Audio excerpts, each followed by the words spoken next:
well as University of Tabuk. So I'll start with my objective. I'm going to talk about something is common. It's a distal symmetrical neuropathy. So I'll first touch on some ground rules for the resident, then the definition of distal symmetrical polyneuropathy, the role of electrodiagnostic study, and then the approach to patient, then diabetic polyneuropathy and pre-diabetic polyneuropathy. Now, this is actually just, I put this slide for the resident just to make sure that they understand that when you have one symptom, it's not as valuable as when you have multiple symptoms. And if you add to that the signs, especially when predicting polyneuropathy, that will increase your accuracy of diagnosis. And single abnormalities is less valuable than and less sensitive than multiple abnormalities. And for the lazy neurologist, if you don't do complex scoring testing, don't be afraid, because probably a simple examination is as accurate as a simple scoring system. Now, for the definition of distal symmetrical neuropathy, it's very basic. It's usually this neuropathy is distal in the feet, is symmetric. The symptom, if it is asymmetrical at the beginning, maybe we can get away with it. But if there is a striking asymmetry, it's a red flag, and we should be evaluated more carefully. And the other thing is the symptom can be sensory, motor, or both. Now, just sometimes we think that it's very simple to diagnose distal symmetrical neuropathy, but sometimes it's actually complicated. The reason it's the involvement of many systems, including large fiber, small fiber, and even small unmyelinated fiber, which give you multiple and spectrum of presentation. So in addition to autonomic involvement, at the beginning probably the patient may be asymptomatic also, and then later on they start to develop the symptom. Those patients usually they have this burning sensation. Most of them they say that we don't want anything to touch our feet. They come with pain, the pain usually at night. So this is something that we usually see in the clinic. Now I also have to tell the resident that they have to be careful, especially when they have one signs like hammer toes or Piscavus. Don't rush and say that and put your money on that presentation. Look for something else. Look for additional signs. And with regard to tendon reflexes, this should be evaluated with a grain of salt, because we usually have to think about radiculopathy, focal neuropathy, and also when patients are old, we have to evaluate age-related decrease in reflexes. Now, usually when this distal symmetrical neuropathy starts, we can have some digital symptom here and there, and maybe weakness of the dorsiflexion in the toes, but later on it can affect and progress and affect the dorsiflexion at the ankle joint. So do we need to do electrodiagnostic study for all patients with the distal symmetrical neuropathy? This question is actually being covered by and being discussed. So first of all, to have the most accurate diagnosis, I mean, if you want to do study, if you want to do a research, probably you cannot get away without doing the electrodiagnostic study. And actually, to have the most accurate diagnosis, you need that. It's a triangle of symptoms, signs, and the electrodiagnostic manifestation. But not all patients need electrodiagnostic study. Now, this is why we should do it, and this is some of the reason, like determining the primary. If there is any alternating diagnosis, or if you think that you don't know the etiology, evaluation of the severity of the disease, the duration, the prognosis of the disease, and evaluation of associated risk problems, and also the determination of the effect of medications. For example, if you have a patient with breast cancer in the hospital and the patient is taking Taxol, and the oncologist called you and said, okay, this medication is causing some problem to this patient, then probably it's better to have a report, to have an objective measures of the nerve conduction study to decide whether you want to continue this medication or not, and also in terms of toxic exposures. Now, I'm not sure if this is a study that also have been done and evaluated patient with regard to the alternating diagnosis. So I know that most of us probably tend to feel that maybe we don't need to do it, but in one study they found that maybe it's almost a 50-50 game. Almost 34% of patients who had electrodiagnostic study they found to have another diagnosis. Most of it is lumbar radiculopathy. In another study, they found also the close to that number they have alternating diagnosis, and half of them have actually normal studies. Now this slide is fun because if you think, especially in terms of the diabetic polyneuropathy, you can correlate the changes in the electrodiagnostic study to not only the clinical symptom and sign, but also to blood workup. If you look there, they can correlate the changes in the electrodiagnostic study to fasting blood glucose, to glycated hemoglobin A1C, in addition to the severity and the duration of the symptoms. So this is another thing that make me think that, okay, you might need to do it, not early at the disease, not when the disease is mild, but maybe later on to evaluate the progression of the disease. Now, again, another thing, they found that in another study, they found that doing electrodiagnostic study for patients with distal symmetrical polyneuropathy can tell you about associated problem, especially like balance problem here. In a study, they studied almost 140 patients and found that there is a direct correlation between the abnormalities in the nerve conduction study and the balance problems, and this is a huge burden. I'm gonna tell you why. Because it's actually cost almost 32 billion per year in the U.S. to deal with issues coming from fall. So it's a big burden on the on economy. Again, another thing is with regard to nerve conduction study is. With associated problems like diabetic retinal degeneration and subclinical left ventricular stain dysfunction, which is if the nerve conduction study is affected, probably you can predict these problems. So this is another thing that you can justify why you want to do electrodiagnostic study. So when do electrodiagnostic study become of low yield? When you have a typical mild presentation and you know the cause. It's very simple, so it's not complicated. Mild, typical symptom. You know the etiology. Probably you need to wait. You don't need to rush and do the studies. And actually sometimes you have to evaluate your history, your examination, and if you don't suspect anything else, also you don't need to do it. This slide is busy, but in summary, what they are trying to say here, or what I'm trying to tell you here is, if you don't think there is anything else going on, don't do it. But if you think that there is another diagnosis, if you think about hereditary, if the case is cryptogenic, and then you're wondering, maybe I'm not dealing with the same thing, then you can order it. Also the severity, the presence of substance abuse, or anything suspicion in examination or history.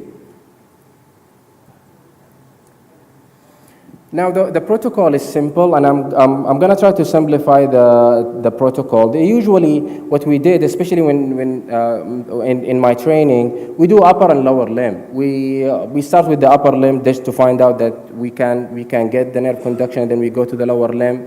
But here this protocol is very extensive, but in general, when you find that you have two abnormal studies, and one of them is the sural nerve, probably you have the diagnosis. But I didn't put the numbers here, but you have to be careful because when you evaluate these patients, you don't want to misdiagnose them as distal symmetrical neuropathy when the numbers are in the range of CIDB or demyelinating polyneuropathy. I made this slide and I thought it's very simple. You do the sural nerve and sural and peroneal nerve, and if they're normal, you're fine, you're good, nothing is going on with the patient. And then you go, but if they are abnormal, then you have to go and do the upper limb, and that's very simple. And just make sure that you are not dealing with anything else. But if they're absent, you might need to do the contralateral side, or you do the peroneal motor. If the peroneal motor is abnormal, then you have to do the ipsilateral tibial motor. And be aware of compressive neuropathy because patients are usually complicated, especially here in Saudi. I'm not sure why. So the approach is very simple. It's not complicated. Those patients if you suspect distal symmetrical polyneuropathy, you need to check the glucose level in general, the hemoglobin A1C, the glucose tolerance test. Now, the glucose tolerance test is important because we have to do it the right way. I'm not sure how they do it here, but probably somebody told me that maybe it's not ideal. The patient go away because what we did in Canada, they actually let you stay. I'm not sure if they let you stay in the clinic. So I hope that they're doing it right here also because I saw something different in Tabuk, but people are nodding that they're doing it right. And B12 also, you have to evaluate B12, methylmalonic acid, homocysteine, serum immunofixation. All these should be also evaluated. When you think about genetic testing, then think about genetic testing when you suspect hereditary polyneuropathy or in case of cryptogenic.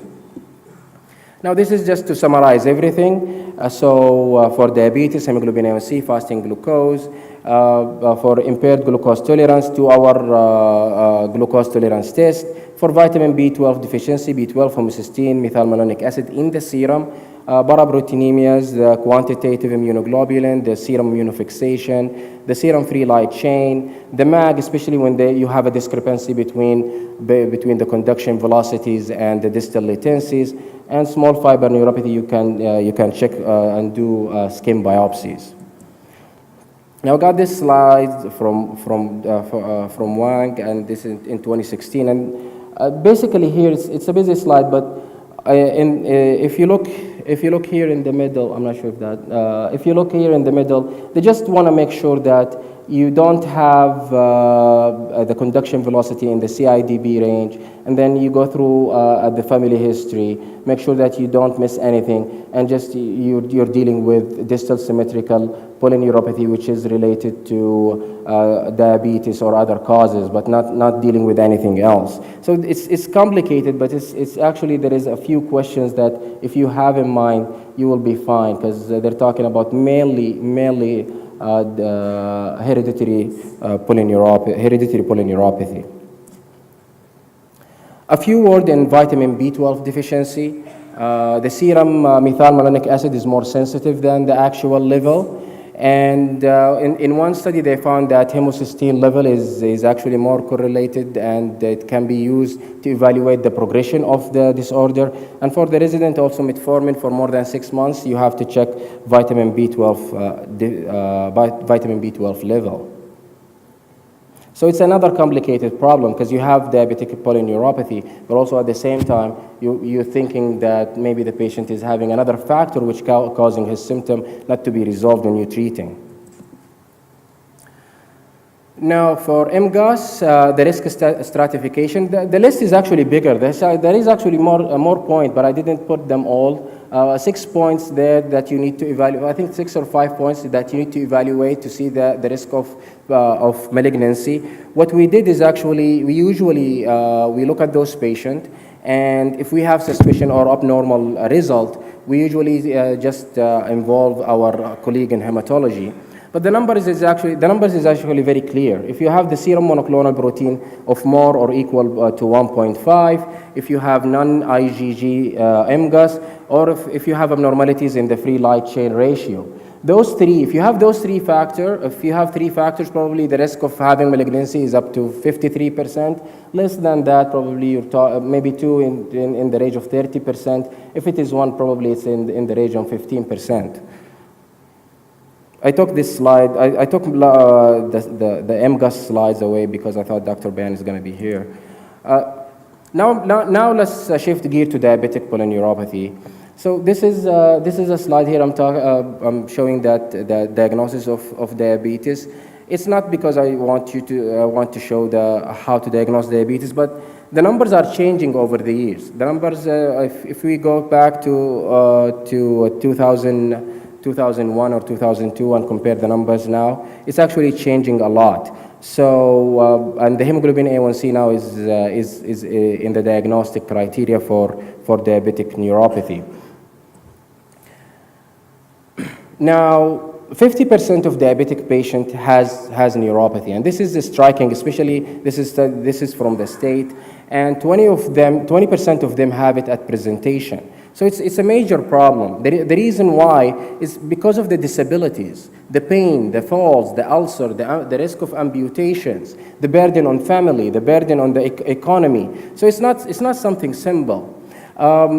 People looked at it in the state, and it's very costly. It's cost about more than 300 billion in the state to deal with the diabetes. 27% of it is actually direct cost. The cost, I found this in Arab news, and it's actually, they think that the cost here in Saudi is 30 billion. It's huge. It's 5,000 riyal per patient per year. So it's a problem in Saudi Arabia. Now, the numbers of patients who have diabetes in Saudi, we are in the top 10 countries. It seems to be like it's 23%. We are ahead of Kuwait and Qatar in that, so we're doing good there. And in another study, they said that the number of cases is around 4 million. It's slightly less than 4 million. It's 3,800,000 cases in 2017. This is a slide from Kasberg at Toronto. Actually, he did a good job in defining the definition for diabetic neuropathy. So you see the arrow sign here, the confirmed distal symmetrical polyneuropathy symptom. You have symptom signs plus the nerve conduction study or a validated small fiber measures. Now, this range from a spectrum from possible, probable to subclinical, as we all know. Now, this is an interesting slide, which is regard to the pathophysiology of diabetic neuropathy in type 1 versus type 2.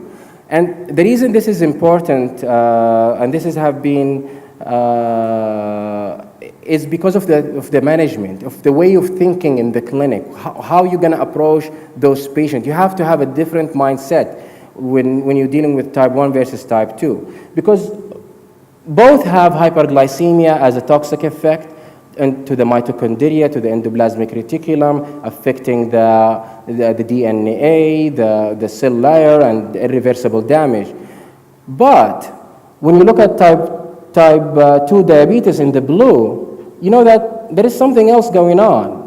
The lipid oxidation, which can affect and cause inflammatory reaction, and also through the fatty acid chain, the free fatty acids, can cause some toxicity. And this is different. This is actually different. And here, just to show you that the free radicals here, my angry Bachman here. Now, this is again to support the pathophysiology slide, and which is showing that the metabolic syndrome, the hypertriglyceride, the obesity is actually contributing into the neuropathy. And so if you have diabetes and you have those factors on top, then you know that probably there is a four-fold increase or four-time risk in developing neuropathy. Now, are we all the same? We should, but we are not. So there is genetic factors like, and this is actually what they did is they pulled the data from the 80s. So in the 80s they were, I don't know what they did, but they used to have to take to take nerve biopsy to evaluate progression. So that's a long time ago, a progression of the disease. Now we have nerve conduction. And they put all these data from the 80s, and then they studied genetically, and they found that almost more than 500 genes. And from those genes, this is a summary slide. From those genes, they found that there is some genes that make some people are more predisposed to developing, to have more progression in diabetic neuropathy in terms of lipid metabolism, immune response, inflammatory responses, and axonogenesis. 2 minutes. This slide I stole it from endocrine paper, and it just shows that you have to, if you have a patient with diabetic neuropathy who have pain, then you have to start pregabalin, gabapentin, duloxetine, which is the top. Our top two is pregabalin and duloxetine, and then you have the other medication like the tricyclic antidepressant. But at the end, if you fail to treat those patients, probably you have to go and refer to pain clinic. Glycemic control is important, but it's different. This study, the arrow sign here again, and this study is a landmark study that's showing that the glycemic control effect on type 1 diabetes is actually more appropriate, where if you look here, for type 2 diabetes, we're not doing that good. If you tell the patient that with tight glycemic or aggressive glycemic control, you're gonna make them well, you're probably not doing a good job, because the relative risk, they found that the relative risk reduction in distal symmetrical polyneuropathy in diabetes type 1 is actually significantly higher than that type 2, which is less than 10%. So what should we do? We should ask the patient to quit the new smoking, which is actually sitting. So we need to ask our patient to move, exercise. In Utah, they found that the exercise actually cause re-innervation and improve in nerve fiber density. Now, impaired glucose tolerance test is another problem. It's actually in the U.S. 15% of the patient have it. 2 to 3% of the patient have general population have peripheral neuropathy. If you are more than 55, you can 88% of those patients have peripheral neuropathy and impaired glucose tolerance. The number is tripled if you are more than 65.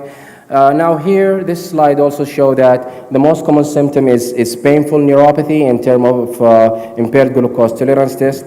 This is again a study that have been done and showed that exercise should be your target when you're dealing with type 2 diabetes, impaired glucose tolerance test. And this is my last slide showing there is another study who showed that not only the 30-day improvement not only in re-innervation of nerve to the skin, but also in the metabolic syndrome.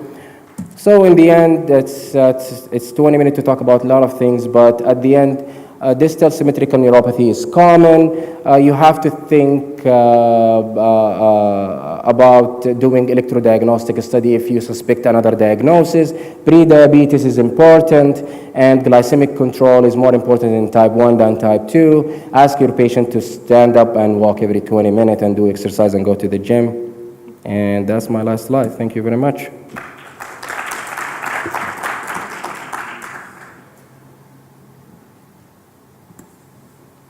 Do we have time for discussion, Dr. Aisha, or we'll leave it later? Probably we'll have 1 or 2 questions, Dr. Ahmed. Later on? Okay. So next speaker is Dr. Yasser Suleiman. He's an assistant professor and consultant neurologist. And the domain of interest is neurophysiology EMG specialist at the National Guard of Hospital in Jeddah. Assalamu alaikum. I was actually supposed to, I was told that to come earlier to present because one of the speakers did not show. So I put in my mind that I would be having 20 minutes more than the assigned 20 minutes, but now I think I'm also losing 5 minutes because of my previous colleague. But anyway, I'll try to be very quick and concise, although this is kind of challenging to basically move through all these slides.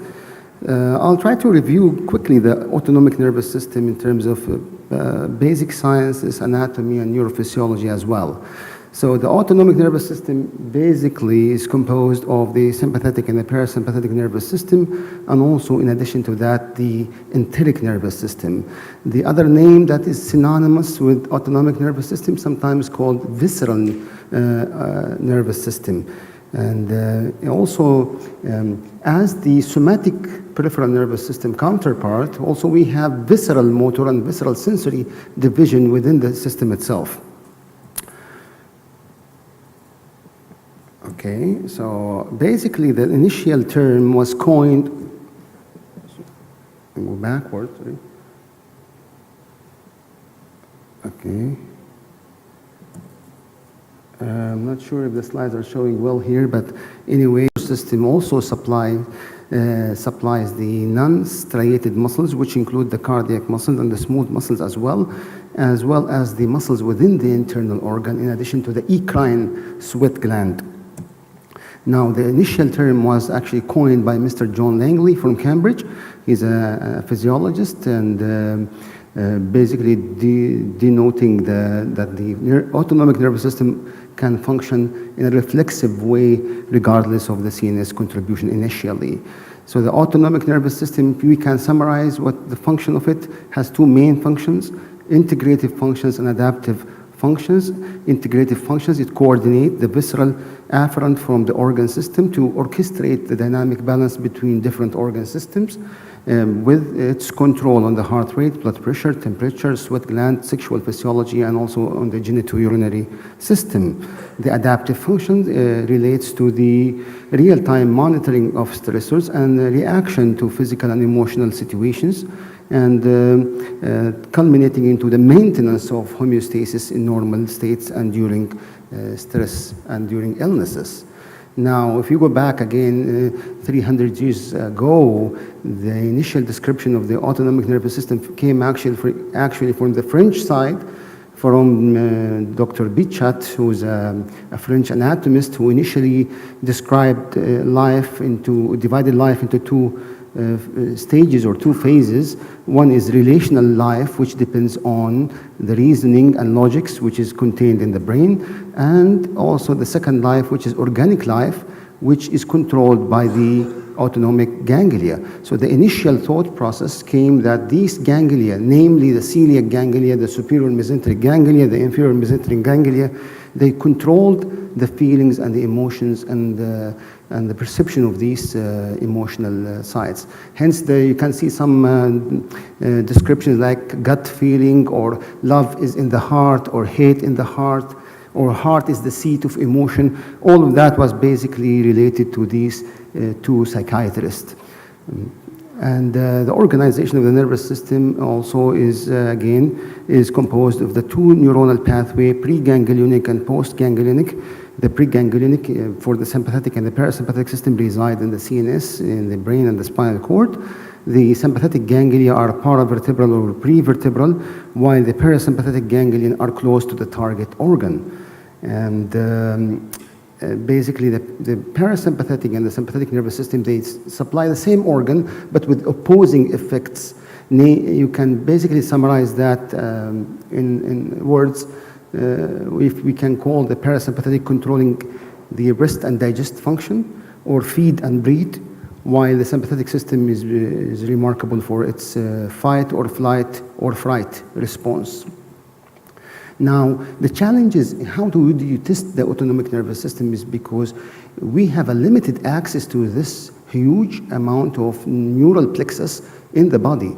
So most of the time, clinical autonomic dysfunctions are missed and overlooked in the clinical day-to-day practice. And also, direct recording of these neuronal elements is quite difficult, but we can recently record it using microneurography, using fine tungsten electrodes, which we can insert into the sympathetic nerve fibers. But again, this is quite a tedious process and time consuming, and it's not for clinical use.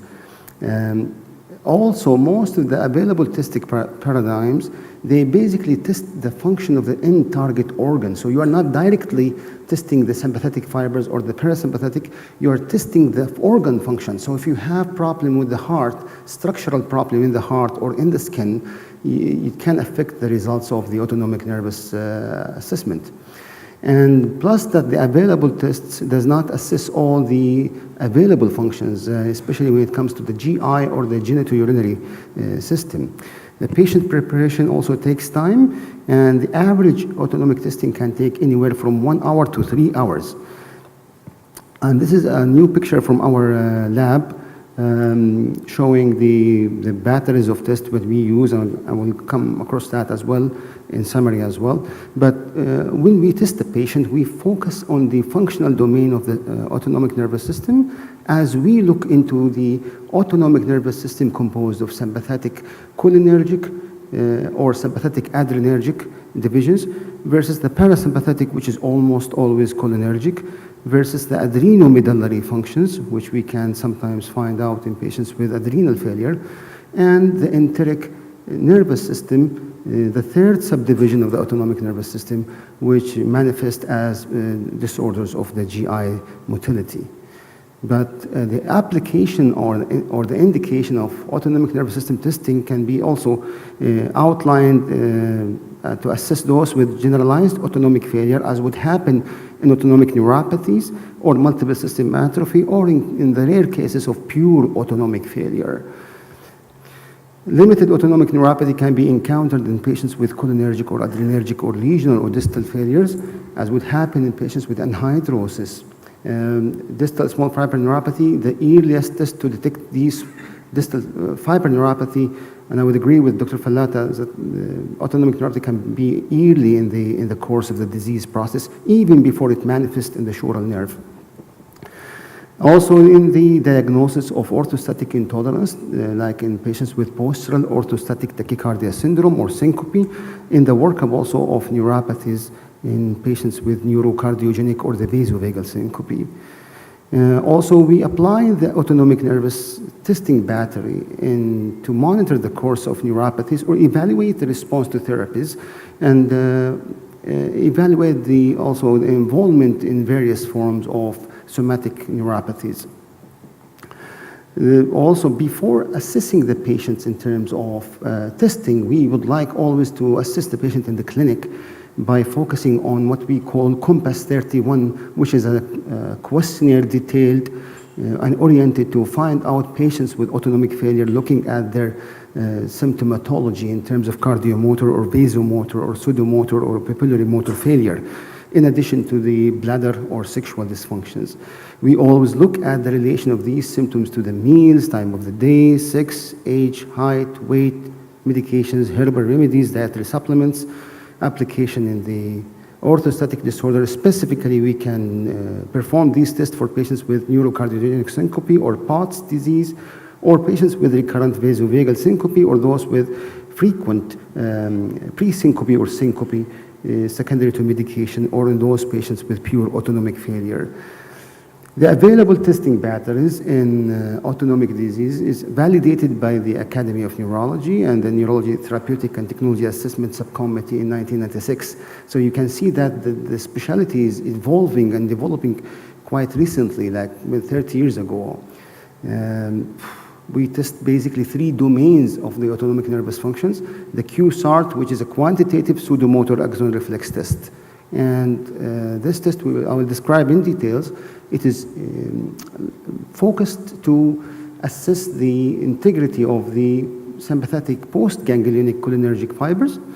The second domain is cardiovagal function assessment, which assesses the parasympathetic innervation of the heart, looking at the heart rate variability to breathing, to deep breathing, or to Valsalva maneuver. And the third domain, which is assessment of the sympathetic adrenergic function for both the peripheral sympathetic and the cardiac sympathetic innervation.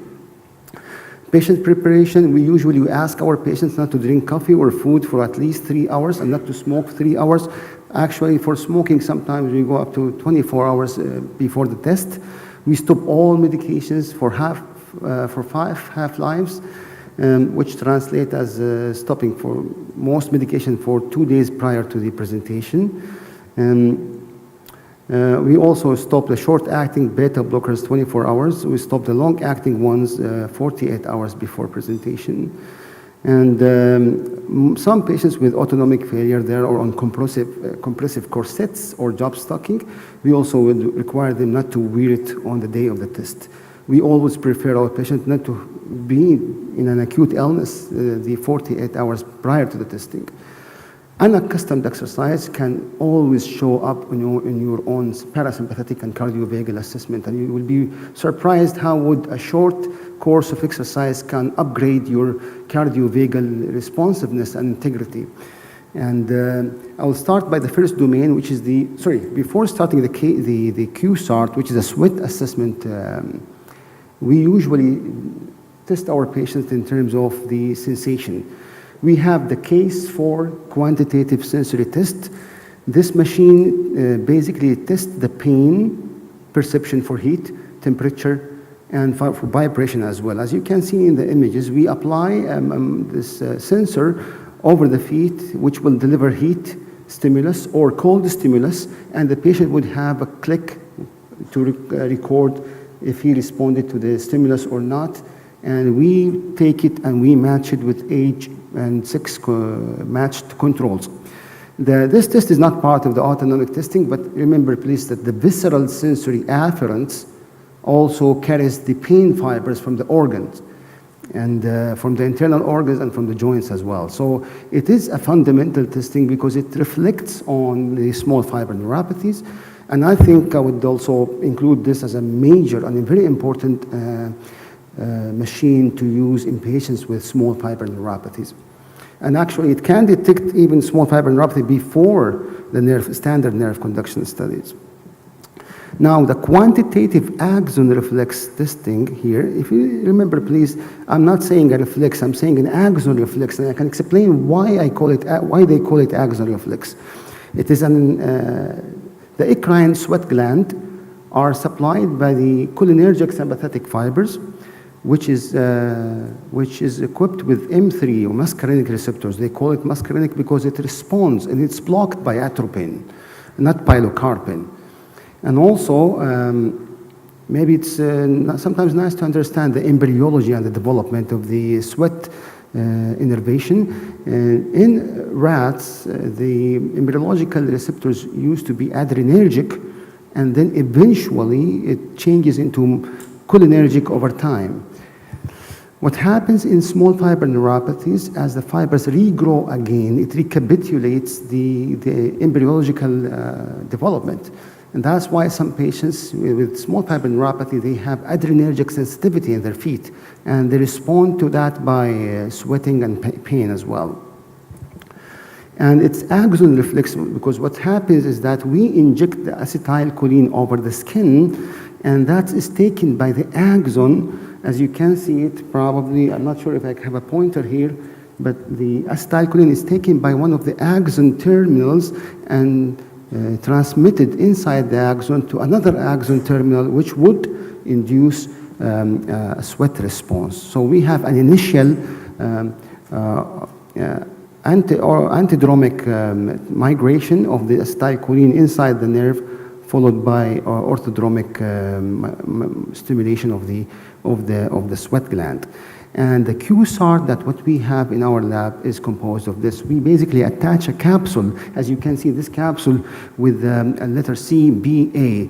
This capsule has 3 compartments. The C compartment is the stimulation compartment. We fill that compartment with acetylcholine 10%, and we attach it to the patient using straps. And basically, we record the sweat which would happen in compartment A. So compartment B will separate compartment C from compartment A by an airtight space. And we record how much sweat he would produce within 5 or 10 minutes. If you can see here the compartment C, which is the stimulus compartment, and we attach it by straps to the skin, and we have a standardized protocol for that on 4 sites, as you will see now shortly. And we help the transdermal migration of the acetylcholine by using what we call iontophoresis. The word iontophoresis means applying an electrical current to the skin to facilitate the electrophoresis and the osmophoresis and the delivery of the acetylcholine into the skin and to induce a sweat response. So basically what happens here in these capsules, we put the acetylcholine, we apply a current, and we measure how much the patient sweat in 10 minutes.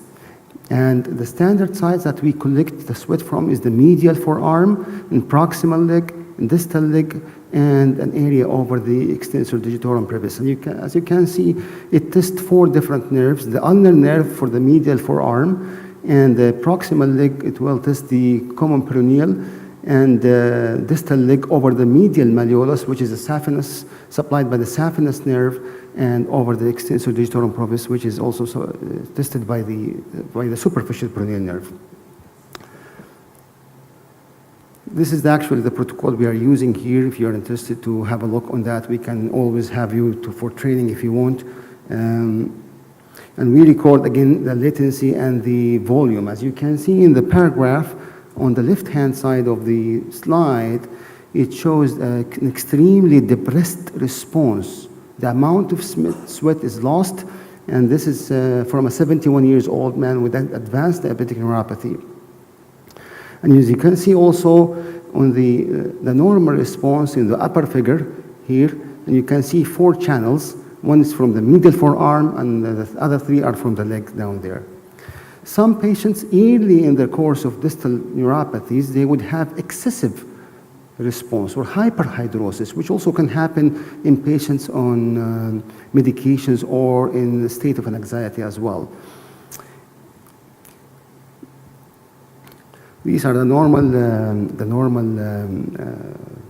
normative figures.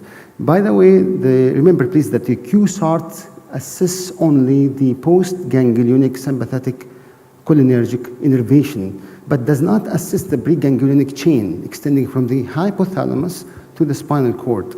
But how can we test that? We use the thermoregulatory testing, which is a cabinet where we put the patient inside the cabinet for 45 minutes and under air temperature of 45 degrees and a relative humidity of 35 to 45%. And we measure how much they sweat. And the technique, we don't have that actually in our lab here, but what happens, usually they dust the patient with a powder, the powder composed of alinarzine substance, which is a red-purple dye, and mixed with cornstarch and sodium bicarb, and the patient will get inside the cabinet, and he's dusted all over his body except for the eyes and the nose and the mouth and the genitalia, and we let the patient inside for 45 minutes, and we measure how much they sweat by measuring the amount of changes in the color of the dust of the powder. The test was initially invented recently in 1947 by Dr. Ludwig Guttmann, and I think it's not quite available here even in the state. I think only 8 centers are doing it on a regular basis. Of course, what happens after that is the patient would be pictured by a digital photograph, and using a color pixel counter, we can analyze how much sweat he can produce, or based on the change in the color of the dye. These are different prototypes of neuropathies, showing global neuropathy with anhidrosis versus multifocal versus regional or distal loss of sweating, as would happen in patients with small fiber neuropathy. we see that actually. So it's basically, it's the best test for sweat response, by the way, because it tests both the preganglionic and the postganglionic chain of the sympathetic pathways. And we use that for multiple system atrophy and also in patients with pure autonomic failure. This is a patient actually with leprosy, lepromatous leprosy. These patients, they would have a patchy loss of sweat, and sometimes can be used as well to monitor the response to therapy. Also, in patients with syringomelia, also can have a similar presentation in terms of loss of sweat. This is the patient with complex regional pain syndrome type 1 or reflex sympathetic dystrophy, showing clear loss of sweating in the left palm. Also, we have the sympathetic skin response, where we attach an electrodes over the skin of a diameter of 1 centimeter on the dorsum, one on the ventral aspect of the palm, and we apply a stimulus, either a cough or a loud noise, or sometimes transmagnetic stimulation, and we measure the response, and we measure this waveform. This can be performed in the standard EMG lab, but the problems with the sympathetic skin response, that it can change with habituation, and also it can be reduced in terms of potential with aging, and sometimes does not correlate with more sensitive testing like the Q-SART or the TRT testing. Of course, the sympathetic skin response has two phases. The initial phase relates to the sweat gland. The second phase of the test relates to the epidermal potential changes in terms of electrical response. Excuse me, you have to finish in 2 minutes. So that's, the next step of the assessment is the cardiovagal assessment using the heart rate and deep breathing variability. We record the heart rate while the patient is supine for 20 minutes, and we put the electrode over the interscapular space and the reference electrode over the mid-axillary midline, and we ask the patient to breathe deeply in and out at a rate of 8 cycles per minute, 6 to 8 cycles per minute. Looking at a rising bar, which will guide the patient in terms of to create or to generate a smooth and deep inspiratory and expiratory cycles. And we record the heart rate during the breathing and expiration using the standard ECG, and also using the blood pressure monitoring from the fingers calibrated to the blood pressure measurement from the brachial artery. And basically, we divide the highest heart rate minus the lowest heart rate, and which would give us an assessment of the cardiovagal innervation of the heart rate. We actually plot that to a normative data range, which is, we have it for the age and the sex of the patient. And during that stage, we have our own confounding variables, which we apply to these patients. You can see on the left paragraph there, the changes in the heart rate with this deep breathing, inspiration and expiration. And you can see in the lower paragraph, there is loss of the heart rate variability in a patient with advanced autonomic failure. The second part of the test, of course, this relates to the baroreflex integrity and the function of the circuits observing this reflex. The adrenergic function can be assessed using the Valsalva maneuver, where the patient had to perform a forced expiration against resistance to keep the expiratory pressure at 40 millimeter mercury for 15 seconds, while the patient is supine and he's blowing into a bugle, which is a trumpet with air leak to prevent the closure of the glottis. The Valsalva maneuver evaluates both sympathetic and cardiovagal functions, as blood pressure changes during Valsalva maneuver reflect sympathetic adrenergic integrity, while heart rate variability to deep breathing and during Valsalva maneuver reflect the parasympathetic innervation of the heart. And so using the blood pressure responses during Valsalva maneuver, as you can see, the Valsalva maneuver has 4 phases, phase 1 and phase 2 and phase 3 and phase 4. The normal response is initial tachycardia with peripheral vasoconstriction. The release phase corresponds to a bradycardia and a rise in the blood pressure. We analyze these phases, phase 1 and phase 2 and phase 3 and phase 4. Phase 1 is composed of transient rise in blood pressure due to the increase in the intrathoracic and intra-abdominal pressure, which would compress the aorta. The phase 2 is composed or is actually characterized by reduced venous return and reduced stroke volume, coupled with reduced cardiac output. This would lead to a blood pressure drop and also reflex tachycardia. Phase 3 is phase 2 late part characterized by a surge of sympathetic discharge plus an increase in the plasma norepinephrine. Phase 3 is mechanical, it's like phase 1, and it's characterized by a fall in the blood pressure, and phase 4 actually is composed by a blood pressure overshoot. So just to make things quite summarized, phase 2, late part of phase 2 reflect peripheral sympathetic functions, while phase 4 overshoot reflects the cardiac adrenergic functions. And we analyze that using our software, and we record the blood pressure as we discussed earlier, and the heart changes because they represent the baroreflex responses. Patients with dysautonomia, they have both loss of the phase 2, late phase 2, and also loss of the phase 4 blood pressure overshoot. So this is a real example of the Please come to conclusions. The time is over. Okay, I guess the last part of the test would be the tilt table testing, and which was a very complex form of physiology in it, but also we have our measurements where we can drive cardiovagal parameters and sympathetic parameters based on the on the responses of the blood pressure or the heart rate during the tilt table testing. So I would conclude at this slide actually, which is reflects what happens at the first part of the tilt table testing and also at the late part. And I think I'll stop right there. The subject is quite vast, and I don't think I can finish it even in half an hour.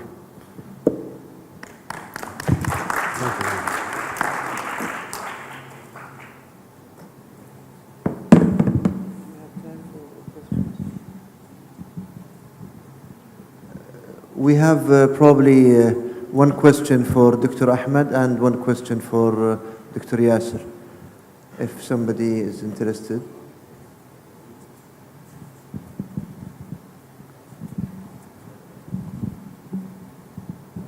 Thank you, Dr. Yasser Adadin. This is a superb lecture on the autonomic nervous system testing. I mean, I haven't heard it as extensively as it's presented. Superb job. I think it's more of a practical, is your lab open for any referrals from all over the kingdom? Or it has to be through the National Guard Hospital? No, actually, we got this, we established this lab like 1 month ago almost, and we can accept patients referred from all over the kingdom for formal autonomic assessment. Yes, it's quite open, yeah. But they have to indicate on the request that this is for autonomic assessment. Yeah. Okay, any last question?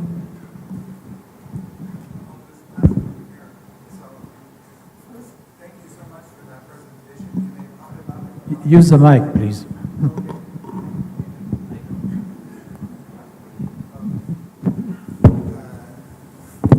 Thank you. I appreciate that simplification for me of autonomic nervous system. It was helpful. When you're in practical terms, when you're doing autonomic testing, how are you using that to change outcomes? What's the difference? What's the benefit, and why should we be pushing for that kind of testing for our patients? I think also I am using it sometimes to improve the subconscious mind of the patients. I'll give you an example now. Weight loss can increase by 10% your cardiovagal responsiveness, speaking about normal person. And we can witness that in a real time. Losing weight, regardless how much you lose, it will definitely reflect in your sympathetic and especially parasympathetic nervous system. Number two is that many of the normal, what's supposed to be a normal individuals will turn to have a pre-hypertension that is quite evident during the tilt table testing. And also, I mean, I would include also a patient with GBS. Some of them, they do improve on the somatic part But when you put them over the tilt table, you will be surprised how much supine hypertension they have, which is linked to possibility of sudden death and also to over drainage of your autonomic resources. In addition, also the effect of the medications, and many patients are actually on calcium channel blockers, which itself can cause tachycardia and changes in the heart rate variability. And you see changes actually happening on phase 4 Valsalva maneuver and on phase 2 also.